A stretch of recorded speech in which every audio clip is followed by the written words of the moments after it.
Il y en a plein qui pensent que j'ai mis la cagoule parce que je suis albinos ou quoi, mais ça n'a rien à voir. Albinos, déjà, c'est le problème de mélanine. Tu as tous les caractéristiques noires, mais tu nais avec la peau blanche, en fait. J'ai eu des trucs un peu débiles, comme quoi c'est quand tes parents ils sont frères et sœurs ou des trucs comme ça. Alors que non, ça n'a rien à voir. Juste un manque de mélanine, en fait. Je suis arrivé en France à l'âge de 4 ans, mais je suis né au Congo. On a une peau assez fragile, on supporte pas trop le soleil. Et ben là-bas, il y a tout le temps le soleil, en gros, en Afrique. Et ça provoque des cancers de la peau. Et après, il y a eu la guerre, le pillage et tout, qui a fait qu'on part du Congo. Mais il y avait ça aussi qui jouait beaucoup.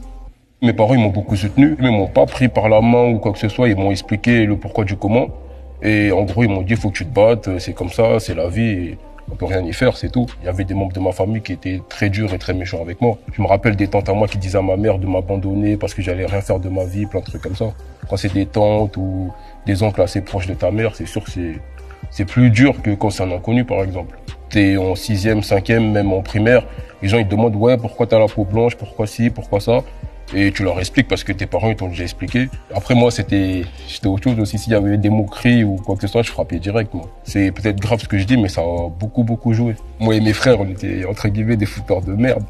Et le soir, on goûtait à la ceinture du daron.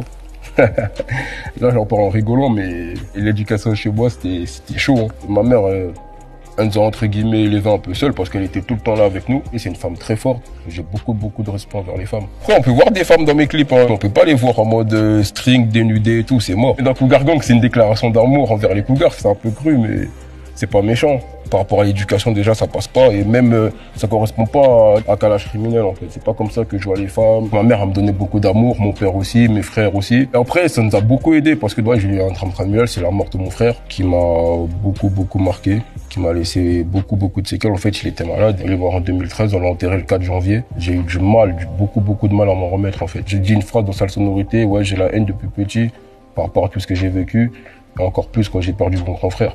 Ça a juste accentué en fait ma haine et mon côté sombre un peu. C'était lui que j'allais voir quand il y avait des problèmes, c'était lui avec qui je parlais tout le temps. C'est lui qui savait que je rappais alors que je rappais en cachette. Ma mère, elle aimait pas trop ça en fait. Pour elle, c'était une musique de voyous un peu. Elle avait ce cliché-là, tu sais, ma mère, elle vient d'Afrique, elle voyait des rappeurs, entre guillemets, se battre, des trucs comme ça et tout. Du coup, elle avait ce cliché-là. Quand je me suis décidé à rapper, je me suis dit, ben, moi, j'ai pas envie de me faire griller, ou parce que j'allais encore à l'école, etc. Et même par rapport à mes parents surtout. J'ai dit, ben, vas-y, je vais mettre la cagoule. Il y en a plein qui pensent que j'ai mis la cagoule parce que je suis albinos ou quoi, mais ça n'a rien à voir. À 14 ans, j'avais déjà une cagoule chez moi. Du coup, j'aimais bien mettre la cagoule, je faisais des photos avec des potes à moi, on était tous cagoulés et tout. Je me rappelle quand mes parents, ils ont su que je rappais, comme j'avais mis la cagoule pour pas que mes parents sachent que je rappe. Du coup, maintenant, ils savent, mais je peux l'enlever. C'est mes proches, ils m'ont dit non, ça fait déjà 4 clips, t'es cagoulé, ça fait un personnage, tout le monde parle que de ça. Du coup, garde-le. Sinon, je l'aurais enlevé. J'ai une clim, j'ai un chauffage, j'ai tout. Faut juste appuyer sur les bons boutons. Les gens, ils m'ont démarqué des autres directement par rapport à l'aspect physique et même par rapport à des punchlines. Parce que tout ce que j'ai vécu, des fois, j'y repense quand je fais de la musique.